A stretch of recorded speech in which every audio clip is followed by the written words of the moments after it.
पप्पा, हा बेटा. संविधान मोठे आहे की देशाची संसद? ओके.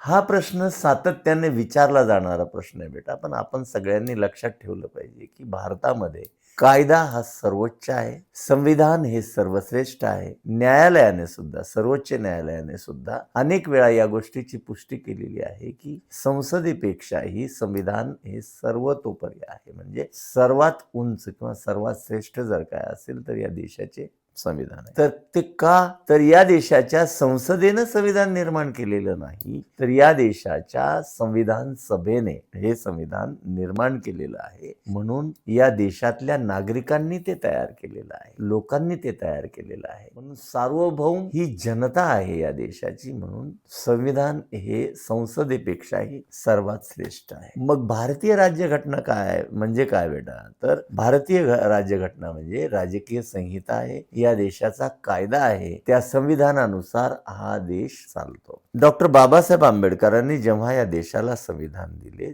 या संविधानाच्या निमित्तानं त्यांनी या देशाला एक नैतिकता प्रदान केली, या देशाला कायदा प्रदान केला, कायदा आणि सुव्यवस्था प्रदान केली. आणि सगळ्यात महत्वाचं सांगतो बेटा तुला की भारतीय घटना ही त्रिस्तरीय पद्धतीची घटना आहे. यामध्ये कायदे मंडळ आहे, न्याय मंडळ आहे आणि कार्यकारी मंडळ आहे. सत्तेचं विकेंद्रीकरण तुला या निमित्तानं झालेलं दिसेल. आणि आता लोक चर्चा करतात की या देशामध्ये अनेक वेळा दुरुस्त्या झाल्या किंवा तो एक वादाचा विषय, सातत्यानं चर्चेचा विषय मानला जातो की घटनेमध्ये घटना बदलली जाते आहे. काँग्रेसने इतक्या वेळा घटना बदलली आणि तेव्हा लोक काहीही बोलले नाही. तर बेटा, घटना दुरुस्ती आणि घटना बदलणे या दोन गोष्टी वेगवेगळ्या आहेत. आतापर्यंत 105 घटना दुरुस्ती करण्यात आल्या आणि घटना दुरुस्ती भारतीय राज्यघटना ही अत्यंत लवचिक आहे, तितकीच ती कठोर सुद्धा आहे. लोकांना आवश्यकतेनुसार समाजामध्ये जर बदल काही घडणार असतील तर त्याच्यासाठी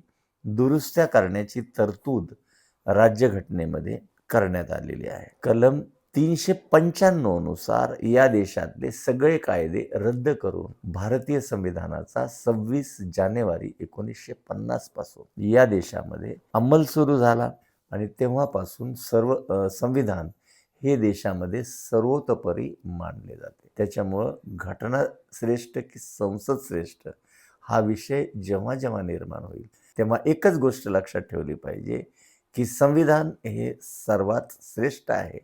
कारण संसदेने संविधान बनवलेले नाही, तर या देशातल्या संविधान सभेने ते बनवलेलं आहे. लक्षात आलं बेटा तुझ्या?